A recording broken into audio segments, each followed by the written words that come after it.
As musicians, we work with sound engineers all the time.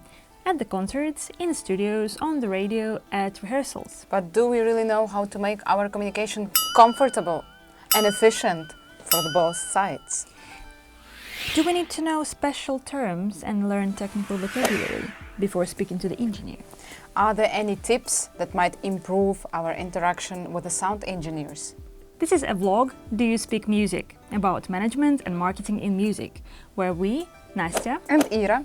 talk about different parts of lives of a musician.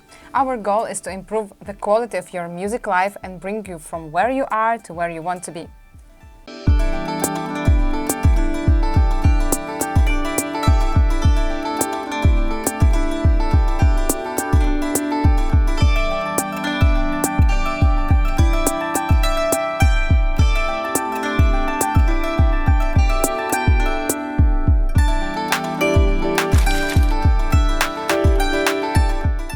So you might have noticed that there are people who assist you at the concert.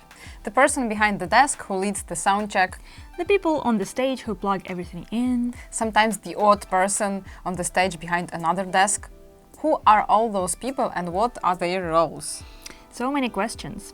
But first things first, who is a sound engineer at all and what are his duties? Interesting fact.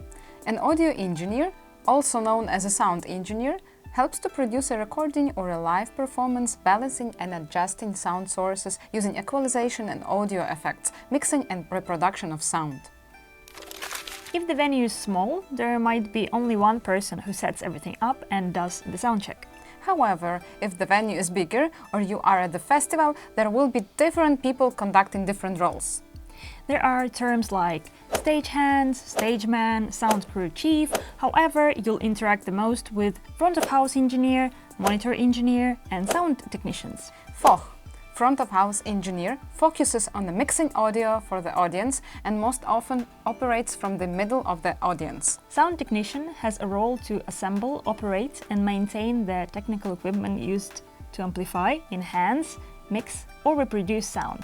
The person who plugs in your microphone, your guitar, and does all the commutation on stage. And monitor engineer is responsible for creating a mix to allow musicians to hear themselves, the sound you hear in your floor monitor or in-ear monitor.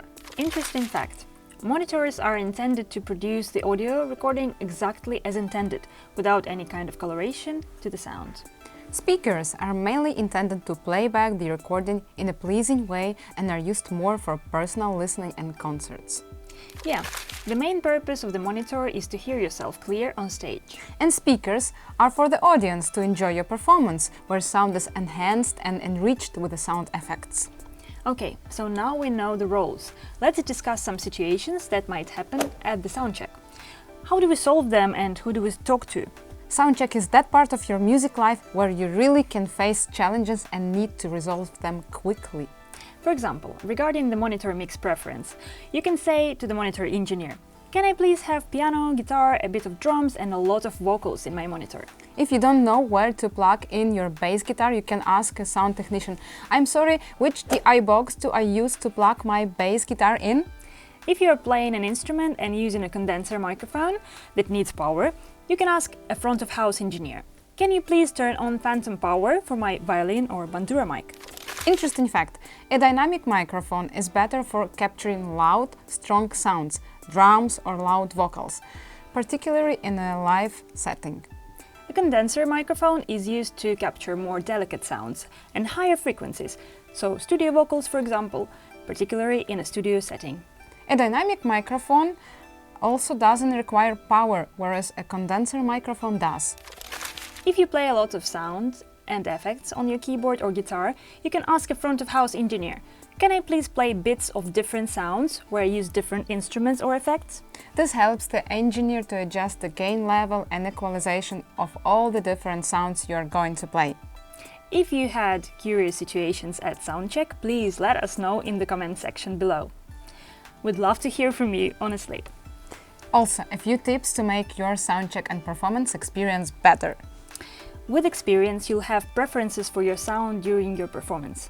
And feel free to use normal human words describing the sound that you like. And let the engineer translate it into technical terms. For example, the vocals sound quite flat to me. Can we add more reverb?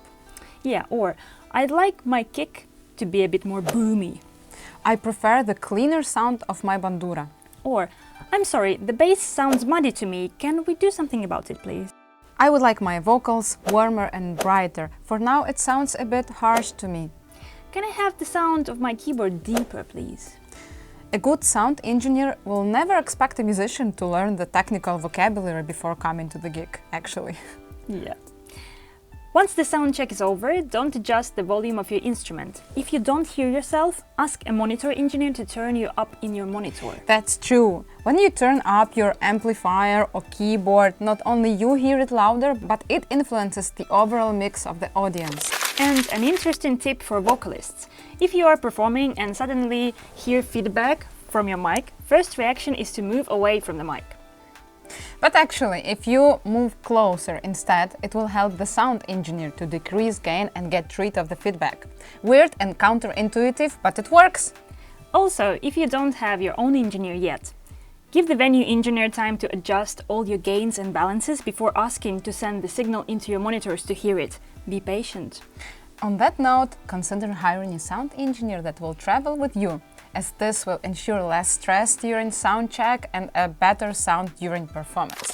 Great, now we've covered communication with engineers at live performances. How about we move to recording sessions?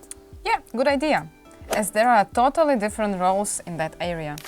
Yes, I've heard there are a recording engineer, a mixing engineer, and a mastering engineer. What exactly do those people do? A recording engineer is someone who sets up and operates recording equipment and is responsible for creating and modifying and producing music. This type of work draws on many disciplines, like acoustics, psychoacoustics, electrical engineering, and music. Interesting fact. In many studios, engineers are also producers, overseeing both artistic and technical elements of the recording session. Record producer, in the traditional sense, has a much more holistic approach, helping to develop the record from the earliest stages of pre-production to its final mix. Moving forward, mixing engineer edits recorded sound using audio and engineering equipment. It is their responsibility to adjust volume levels, add effects, manipulate the audio's frequency, and synchronize sound. And now about mastering. Mastering engineer performs the final step of audio post-production. The purpose of mastering is to balance sonic elements of a stereo mix and optimize playback across all systems and media formats. So, whether your song plays on a Spotify or on a vinyl or your laptop or in your car, it should sound well. Traditionally, mastering is done using tools like equalization, compression, limiting, and stereo enhancement. However, if the studio is small, all these three roles can be just performed by one person. True. Now, the first person you will meet is a recording engineer. Important thing is to find an engineer you are comfortable working with, who understands you and tries best to make you feel comfortable at the recording session. Absolutely. The better you feel, the better sound you are going to produce when singing, and the less tries you will need if you're playing an instrument. Also, make sure you use studio time effectively. Prepare for the recording session, make demos, send them over to the recording engineer so they know your style and desired sound beforehand. Yeah, he or she might prepare a different set of microphones, different amps for recording depending on your style. If you are unsure about how to describe your style, feel free to use references. Make sure you book enough time in the studio to record everything without rush. How to communicate with a sound engineer? How to communicate with sound engineer? How to communicate with sound engineer? Ira, would you like to record this next 125th take? Yeah, sure. Can we do 100 more, please? Trust the engineer. If you are recording the same verse the 25th time and the engineer advises you to move to the next bit, maybe it's time to stop and listen back to what you have recorded. Or even to get a short break to take your mind off recording for just 5 minutes instead of pushing through. Once the mixing process starts, feel free to provide references, music pieces you like the sound of, to give the engineer a hint of how you would like it to sound in the end. The better you describe the sound you like and give detailed notes at the beginning of the process, the less revisions you'll need to do to finish the mix. Also, use specific notes, like on 5th second, please turn down the piano. Or, there is a weird sound at 2:07, can we do something about it, please? Or, the instrument comes in very suddenly in 1:45. Can you please make it more gradual? You'll usually have a document that states the deadline for the finishing the mix and number of revisions included in the price. It's important not only to the engineer, but also to you. Sometimes it's so hard to know when to stop improving the mix, as the sky is the limit, right? So, it's good to have the deadline. Definitely, that's a good one. Well, we forgot about a very important part, rehearsals. As we usually and actually have more rehearsals than both concerts and recording sessions together. Yeah, so what is our first interaction with a new rehearsal studio? If you doubt whether they have got all the equipment you need, you can give them a ring and double check. Say, "Hi there, please let me know whether you have got a full drum kit and how many cymbal stands." Also, once you are at the studio, let the engineer adjust your sound and ask him or her whether you can do any adjustments on your own, or you'd better call the engineer to make adjustments. So, if you were allowed to turn the sound system on and off before and after your rehearsal, keep in mind, you have to turn the mixer first and then turn on the speakers to avoid a boom sound. Next, from my own experience, it's much more hygienic to buy your own microphone and bring it to rehearsal and concerts. Also, the second benefit is you can expect a similar sound from a concert to a concert as you're using the same mic. And an extra tip to make sure you respect the next band and don't keep them waiting, start packing 10 minutes before your rehearsal ends. Great, so today we have covered communication with the engineers in 3 different settings: rehearsals, recording sessions, and live concerts. We have shared our tips that we have learned from our own experience and useful phrases you might need to use while interacting with the engineers. Also, we have given some situations that might happen at the soundcheck or at the recording session and provided the ways to resolve them efficiently. Yes, now we would love to hear from you.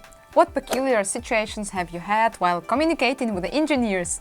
Did you forget to include a piece of gear into your tech rider and were afraid to ask whether they've got one by any chance? Did you turn up late for a sound check and had an extremely short check, but the sound at the performance turned out to be one of the best? Were you unsatisfied with the sound but didn't know how to express what you would like to improve? Please, let us know in the comment section below. We promise read all of your responses and respond. And traditionally, like, subscribe and share this video with someone who might benefit from it. Please feel free to provide your references. Ta ta ta ta ta ta ta ta ta ta ta tu tu tu tu tu tu.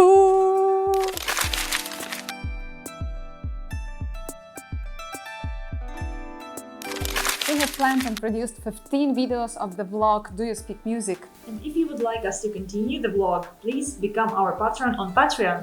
Yeah, the link to our Patreon is below this video. And we'll really appreciate your support. Thank you. Thank you.